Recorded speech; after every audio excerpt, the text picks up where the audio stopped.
বিকল্প ব্যবস্থা না করে যেভাবে ফুটপাত হকার উচ্ছেদ অভিযান সংঘটিত করা হচ্ছে তা এক কথায় অমানবিক। বক্তা প্রাক্তন মুখ্যমন্ত্রী মানিক সরকার। সেই সাথে তিনি অবিলম্বে উচ্ছেদকৃত হকারদের বিকল্প ব্যবস্থা গ্রহণের দাবি জানান। পূর্ব ঘোষণা অনুসারে গত ৩রা ফেব্রুয়ারি থেকে ফুটপাত দখলমুক্ত অভিযান শুরু করেছে পৌর নিগম। ইতিমধ্যে রাজধানীর বিভিন্ন জায়গায় সংশ্লিষ্ট অভিযান জারি রেখেছে পৌর নিগম কর্তৃপক্ষ। রবিবার ফুটপাত হকার উচ্ছেদ সংশ্লিষ্ট বিষয়ে মুখ খুললেন প্রাক্তন মুখ্যমন্ত্রী মানিক সরকার। তিনি বলেন, বিকল্প ব্যবস্থা না করে যেভাবে ফুটপাত হকার উচ্ছেদ অভিযান সংঘটিত করা হচ্ছে তা এক কথায় অমানবিক। সেই সাথে তিনি দাবি করেন, বিগত বাম জামানায় ফুটপাত হকার বিরোধী অভিযান হলেও মানবিক দৃষ্টি ছিল। যেভাবে উচ্ছেদ করছে এটা অমানবিক। তবে এটা ঠিক, রাস্তায় তো শুধু গাড়ি ঘোড়া চলে না, পায়ে একটা মানুষের চলে। তাদের জিনিসপত্র কেনাকাটির জন্য যেতে হয়, হাঁটতে হয়। তার জন্য ফুটপাত তার প্রভিশন থাকবেই।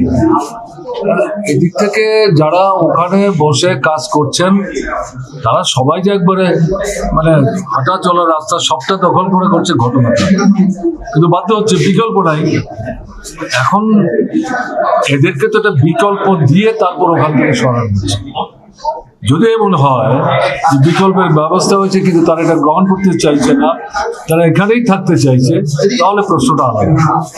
আমাদের সরকার থাকার সময়ে মাঝে মাঝে আমাদের যে এই ফুটপাত পরিষ্কার করার জন্য উদ্যোগ নিতে হয়নি, ঘটনা তা না, কিন্তু এই পদ্ধতি আমরা নেই। তিনি অভিযোগ করেন, ফুটপাত হকার উচ্ছেদের নামে হকারদের জিনিসপত্র নষ্ট করা হচ্ছে, মোটের উপর জিজ্ঞাসামূলক আচরণ করা হচ্ছে। ঠিক আছে, দোকানটা সরাতে হবে, তাদের যে সামগ্রীগুলি এগুলি কেন নষ্ট করছে? তারা তো ধার দেনা করে বাকিতে বিক্রি করে কোনো মতো এগুলি চালাচ্ছে। এগুলো নষ্ট করে দিলে এগুলো তো আরেকবার কিনে দোকানটা খুলতেই পারবে না, গোটা পরিবারটা রাস্তায় দাঁড়িয়ে যায়। আমি এই জিনিসটা যেটা লক্ষ্য করছি, প্রচন্ড বলা যায় একটা জিঘাংসামূলক দৃষ্টি নিয়ে অমানবিক কায়দায় এই আক্রমণটা তারা সংঘটিত করছে। এটা তো জনগণের বিরুদ্ধে, গরিবদের বিরুদ্ধে যুদ্ধ। এটাকে সমর্থন তো করেই না, তীব্রভাবে নিন্দা করছে মার্ক্সবাদী। সেই সাথে তিনি অবিলম্বে উচ্ছেদকৃত হকারদের বিকল্প ব্যবস্থা গ্রহণের দাবি জানান। তবে আগরতলা শহরে ফুটপাত হকার উচ্ছেদ অভিযান সম্পর্কে বলতে গিয়ে মেয়র দীপক মজুমদার বিগত বাম জামানাকে অভিযোগের কাঠগড়ায় দাঁড় করান। সেই সাথে বিজ্ঞানসম্মত আগরতলা শহর গড়ে তোলা হবে বলে দৃঢ় প্রত্যয় ব্যক্ত করেন। ধারাবাহিক একটা সস্তা রাজনীতি, তাদের সরকার নেই, তাদের সঙ্গে মানুষ নেই। মানুষকে কিছু কিছু যারা বেআইনি ব্যবসা করেন, যারা বেআইনি ভেন্ডিং গ্যাসের নাম করে বেআইনি ব্যবসা করছেন, তাদেরকে সঙ্গে নিচ্ছেন। আইনি লোক ওদের সঙ্গে নেই।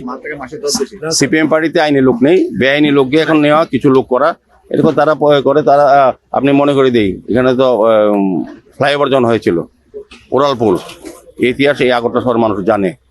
এখানে কত হাজার ক্ষুদ্র ব্যবসায়ী ছিল, কতজন মানুষের বৈধ বাড়ি ছিল, না বলে বোলডোজার দিয়ে এদের মানিক দিয়ে, যে মানিক দিয়ে কালকে মিছিল করেছিলেন, যখন দেখেছেন আমরা কেউ অফিসে নেই, ফাঁকা মাঠে যাওয়া চেষ্টা করে মানুষকে বলানো যে পৌর নিগম ঘেরাও করেছে। কিসের ঘেরাও? আসুক, কথা বলবো, বলার অধিকার থাকলে, সাহস থাকলে কথা বলবো আমরা।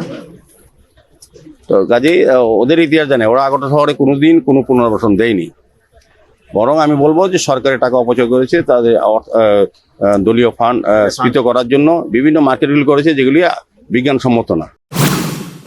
মোটের উপর পৌর নিগম কর্তৃপক্ষের বক্তব্য, আগরতলা শহরকে বিজ্ঞানসম্মতভাবে সাজিয়ে তোলার পরিকল্পনাকে বাস্তবায়ন করার লক্ষ্যে এই ফুটপাত হকার উচ্ছেদ অভিযান। তবে যে সমস্ত ফুটপাত হকারদের ভ্যান্ডার লাইসেন্স রয়েছে, তাদের নির্দিষ্ট জায়গায় নিজেদের ব্যবসা করার জন্য আহ্বান জানানো হয়েছে পৌর নিগমের পক্ষ থেকে।